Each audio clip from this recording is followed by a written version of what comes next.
ஆலயா cotton வேட்டிகள் ஷர்ட்டுகள் wedding celebration.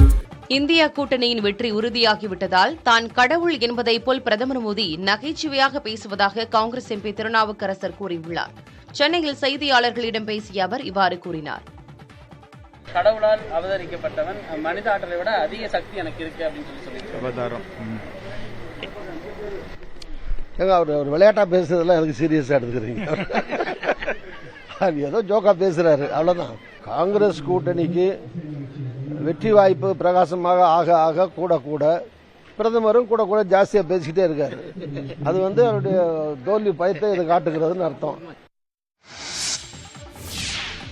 Britain பொதுத் தேர்தல் அறிவிக்கப்பட்ட நிலையில் அரசியல் கட்சி தலைவர்களின் பரப்புரையால் லண்டன் நகரில் அனல் பறக்கிறது. ஜூலை 4ஆம் தேதி பிரிட்டனுக்கு பொதுத் தேர்தல் நடத்தப்படும் என அறிவிக்கப்பட்டது. இதனைத் தொடர்ந்து பிரிட்டன் பிரதமர் ரிஷி சுனக் தனது பரப்புரையை தொடங்கினார். கிழக்கு லண்டனில் உள்ள கண்காட்சி அரங்கில் பொதுக்கூட்டம் நடத்திய அவர் தனது கட்சியினர் மற்றும் தொண்டர்கள் மத்தியில் உரையாற்றினார். பொருளாதார பிடியிலிருந்து பிரிட்டன் மீண்டது உள்ளிட்ட தனது ஆட்சியின் சாதனையை குறிப்பிட்ட ரிஷி சுனக் வருகிற தேர்தலிலும் கன்சர்வேட்டிவ் கட்சியை வெற்றி பெற செய்ய வேண்டும் என கேட்டுக் கொண்டார். இதேபோல் எதிர்க்கட்சியான உழைப்பாளர் கட்சித் தலைவர் கெய்ர் ஸ்டார்மர் ஜூலை 4ஆம் தேதி மாற்றத்திற்கான நாள் என தெரிவித்திருக்கிறார். ஆளும் கட்சியின் நிர்வாக தோல்வியால் அவர்கள் வீட்டிற்குள் அனுப்பப்படுவர் என்றும் கூறினார்.